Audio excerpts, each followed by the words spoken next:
Corona संक्रमण के चलते उच्च शिक्षा से जुड़ी परीक्षाओं को स्थगित किया गया है, तो वहीं अब आगामी सत्र पर भी इसका असर पड़ता नजर आ रहा है। लेकिन अब मुख्यमंत्री के निर्देश पर उच्च शिक्षा में अंतिम वर्ष की परीक्षाएं आयोजित करवाई जा रही हैं। ऐसे में कोरोना काल में उच्च शिक्षा पर पड़े प्रभाव और उससे जुड़ी तैयारियों को लेकर उच्च शिक्षा मंत्री भंवर सिंह भाटी से खास बातचीत की हमारे संवाददाता लोकेश ओला ने।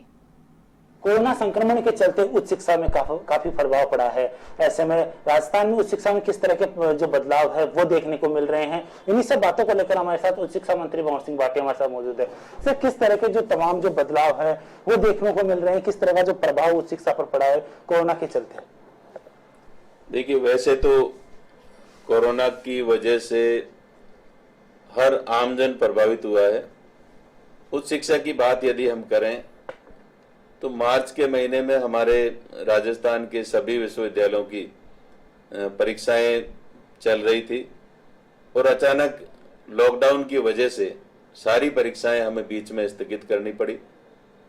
और उसके बाद लगातार 2 महीने से भी ज़्यादा का समय बीत गया। तो ऐसी स्थिति में विद्यार्थियों की शेष रही परीक्षाओं का आयोजन करना और उसके साथ साथ हमारा जो आगामी जो शैक्षणिक सत्र है 2021 का, वो भी प्रभावित होने की पूरी संभावना बन गई है। मुख्य रूप से उच्च शिक्षा पर सबसे बड़े 2 ये प्रभाव पड़े हैं। विद्यार्थी अपने घरों में बैठे हैं, वो अपनी पढ़ाई नियमित नहीं कर पा रहे हैं। तो इन सब बातों को लेकर हम लगातार मंथन भी कर रहे हैं और उसके समाधान का प्रयास भी कर रहे हैं। लॉकडाउन के चलते राजस्थान में जो उच्च शिक्षा के जो एग्जाम होने थे वो स्थगित किए गए। अब किस तरह की जो तैयारियां हैं वो की जा रही है एग्जाम को लेकर? देखिए, 2 महीने से भी ज़्यादा का समय हो गया परीक्षाओं के स्थगित हुए। चूँकि परीक्षाएं अधूरी है, अधिकांश या आधी या उससे कम परीक्षाएं बाकी है, तो ऐसी स्थिति में हमने ये निर्णय किया है कि हमारी जो शेष रही परीक्षाएं हैं उनका आयोजन हम जुलाई के मध्यांश से प्रारंभ करें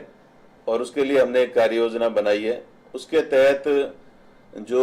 यूजी और पीजी की फाइनल ईयर की परीक्षाएं हैं, सबसे पहले हम उन परीक्षाओं का आयोजन करेंगे। उसमें भी जो छोटी परीक्षाएं हैं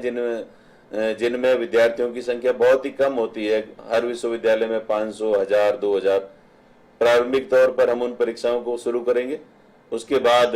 मिड जुलाई से फाइनल ईयर की यूजी और पीजी की परीक्षाएं आयोजित की जाएगी, क्योंकि फाइनल ईयर के विद्यार्थियों को अपनी डिग्री लेकर के आगे उच्चतर कक्षाओं में प्रवेश लेना होता है या उनको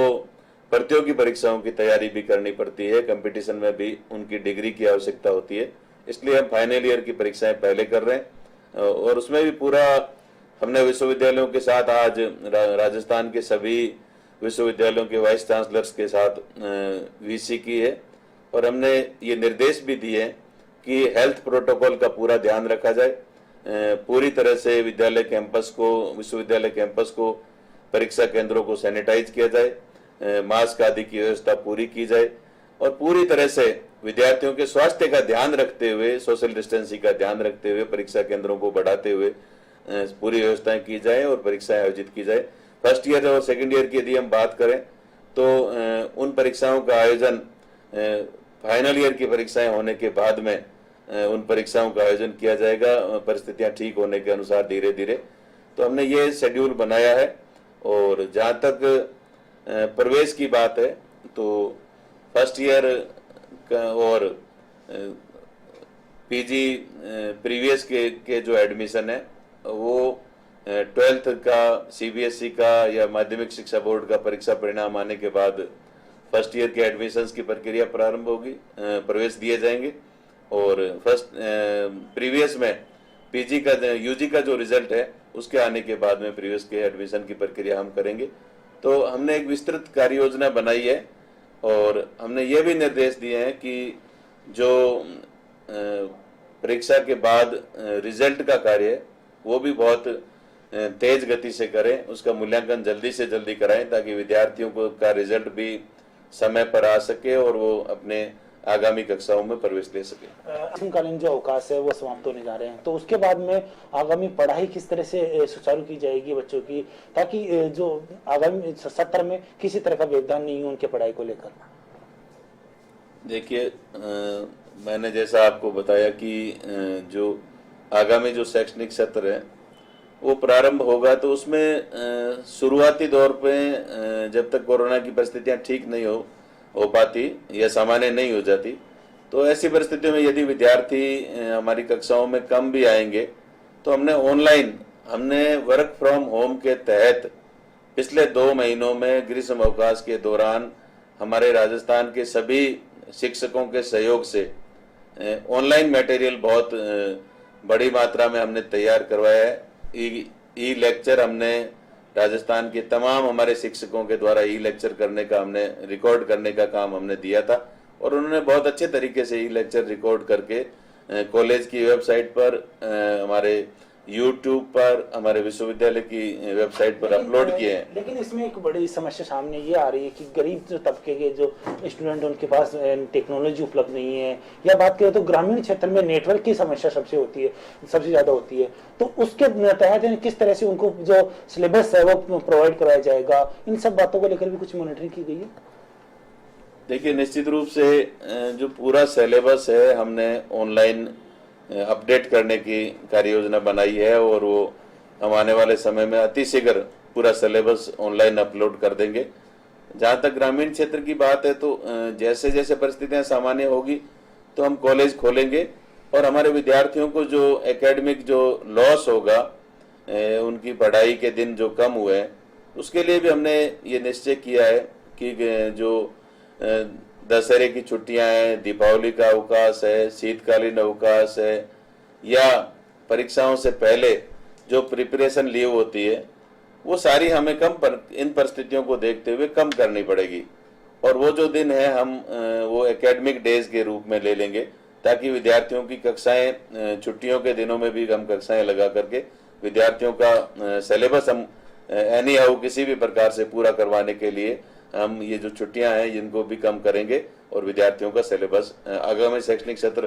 की परीक्षाएं पूरी प्रारंभ हो 2020-21 की, उससे पहले हम विद्यार्थियों का एकेडमिक सत्र पूरा करवाने के लिए भी हमने एक विस्तृत कार्य योजना बनाई है, और हम पूरा प्रयास करेंगे कि विद्यार्थियों को किसी प्रकार का लॉस नहीं हो। एक बड़ी चिंता की बात यह है कि राजस्थान का जो उच्च शिक्षा का स्तर है लगातार गिरता नजर आ रहा है। रैंकिंग की बात करें तो उसमें भी, चाहे एशियन रैंकिंग में देखिए, चाहे MHRD की जो रैंकिंग होती है उसमें, तो उसको लेकर कोरोना का भी एक दूसरी ओर से जो प्रभाव पड़ रहा है राजस्थान में शिक्षा को लेकर, तो अब स्तर को बढ़ाने के लिए किस तरह के जो प्रयास है वो किए जाएंगे उच्च शिक्षा विभाग की ओर से और तमाम सरकार की ओर से? राजस्थान के हमारे मुख्यमंत्री जी पहले दिन से, इस बार जब उन्होंने अपना पदभार ग्रहण किया 2019-18 में, तो मुख्यमंत्री महोदय की सोच है कि राजस्थान उच्च शिक्षा के क्षेत्र में देश के जो अग्रणी राज्य हैं उनकी श्रेणी में किस प्रकार से खड़ा हो, उस दिशा में कदम उठाए जाने की आवश्यकता है। और मुख्यमंत्री महोदय ने राजस्थान में 2 नए विश्वविद्यालय पहले ही बजट में पहली कैबिनेट की मीटिंग में खोलने की घोषणा की, पत्रकारिता का विश्वविद्यालय और उसके साथ साथ विधि का विश्वविद्यालय। और न सिर्फ विश्वविद्यालय खोले गए, बल्कि राजस्थान के अलग अलग ग्रामीण क्षेत्रों में 50 नए राजकीय महाविद्यालय 2019-20 के बजट में खोलने की न सिर्फ घोषणा हुई, बल्कि उनको शुरू कर दिया गया। 2020-21 का जब बजट पेश किया गया तो इसमें भी करीब 37 नए राजकीय महाविद्यालय खोलने की घोषणा की गई है। कोरोना की वजह से वो प्रोसेस अभी रुका हुआ है। तो ये मुख्यमंत्री महोदय की दूरदर्शी सोच को दर्शाता है कि राजस्थान उच्च शिक्षा के क्षेत्र में जो आज बहुत पिछड़ा हुआ नजर आ रहा है, इसको हम आगे किस प्रकार से ला सकते हैं, उसको देश के अग्रणी राज्यों के जो विद्यार्थी हैं, जो सुविधाएं हैं, वो हम हमारे राजस्थान के विद्यार्थियों को दे सकें। इस दिशा में हमें काम करने की आवश्यकता है, और निश्चित रूप से हम मुख्यमंत्री जी के नेतृत्व में ये सारा काम कर भी रहे हैं। और आने वाले समय में राजस्थान की जो स्थिति है उच्च शिक्षा के क्षेत्र में निश्चित रूप से अच्छे स्तर पर और एक उभर कर सामने आएगी। बहुत बहुत धन्यवाद। तो जिस तरह से मंत्री ने बताया कि राजस्थान में भी उच्च शिक्षा के अंदर जो कोरोना का जो प्रभाव है वो दिखाई दिया है। जयपुर से कैमरामैन विजय मिश्रा के साथ में लोकेश ओला, A1 TV।